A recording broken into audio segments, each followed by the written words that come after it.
pretty official. No, I've heard it. Alright. I feel absolutely like weird that I didn't, introduce. This is like this is awesome actually.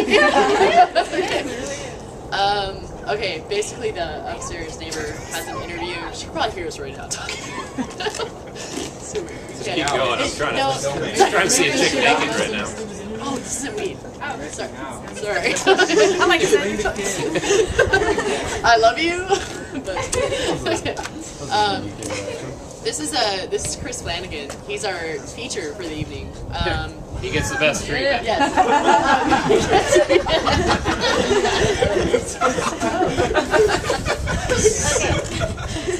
Okay. Best stage ever, man. Yeah, all right.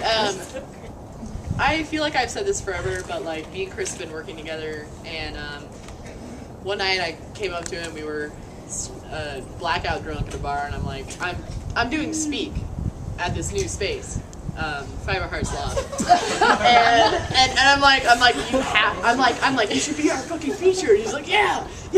And then we're like, yeah. And then we hug each other. And then I was like, oh my God, Kris, guess what? I really, really think you're cool. And then he's like, I think you're cool too. I thought you were cool forever. So that's like how it happened. He's our feature. And here's Kris Flanagan from Houston, now living in Chicago. Thanks. This is where I thought it was. It's like I'm doing a show. It's not even like a show, really. It's almost like I'm doing a show in an alley. This is almost. Not quite. Yeah, it's awesome. No, in all reality, I do thank Mary a lot. She's been doing this stuff for almost 6 months. Yes. Woo! Yeah. Thank you very much, Mary. Love it. Me and Mary have been on and off again lovers for a while. But nobody really knows that because it's not true. I just wish I made out with him. We didn't, but... Yeah, hey. He's playing 2012 hasn't hit yet. Anyways,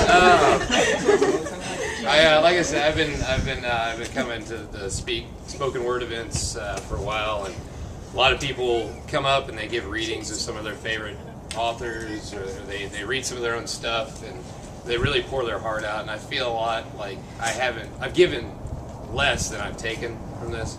So to be on theme, now that she's allowed me a little more time, I'd like to maybe start this off kind of in the same tone that everyone else has. To give a brief reading from one of my favorite authors, Jack Handy.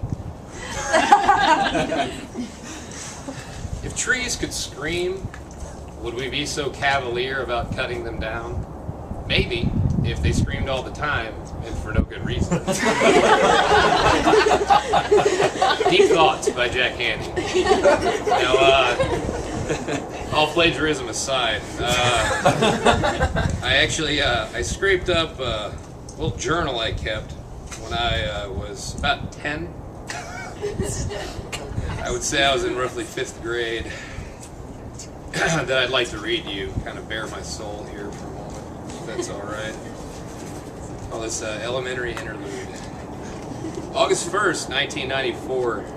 We're going to Disney World in Orlando. I was really excited until my sister told me I need to know how to speak Floridanian. When I asked Dad about it, he laughed and called me a retard. Rachel can be such a bitch. August 3rd. I ate dog food today. August 7th. My friend Catherine showed me her vagina today. I thought to myself, what the fuck am I supposed to do with that?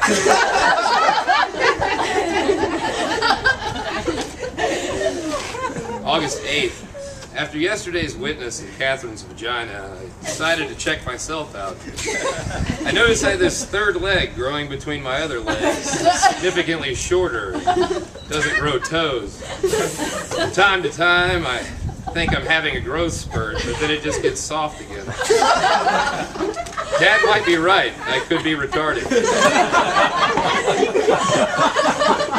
Keep an eye on this and address accordingly. August 10th.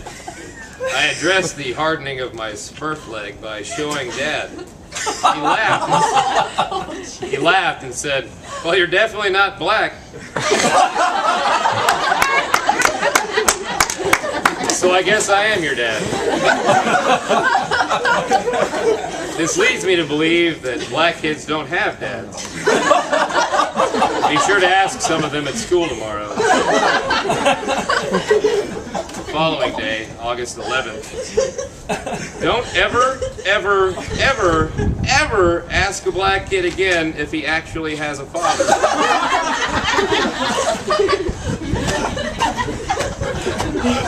September 1st.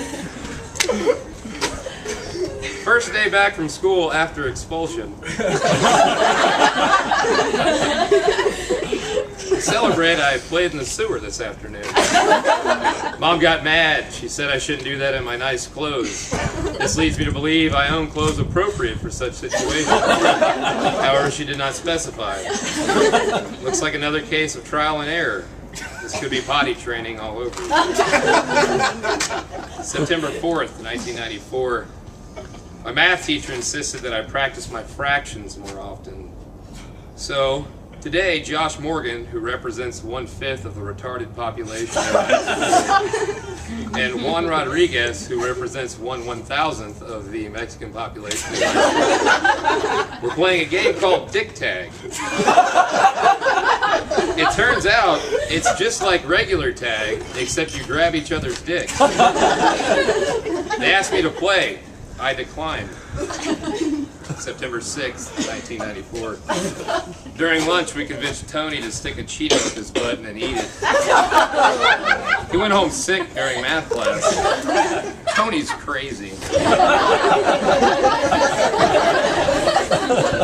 September 30th. Me and Uncle Remus had another shower fight today. He won, as usual. I'm starting to think a 10-year-old can never win Uncle Remus's shower time showdown. I'll probably never know, because my cousin Brian says he'll stop playing with you once you hit puberty. Whatever that is. October 14th. We passed by a gift shop today, and Mom said we could not go in because she didn't want to spend the money. I thought to myself, you have to buy things from a gift shop? That doesn't make any fucking sense. Thank you.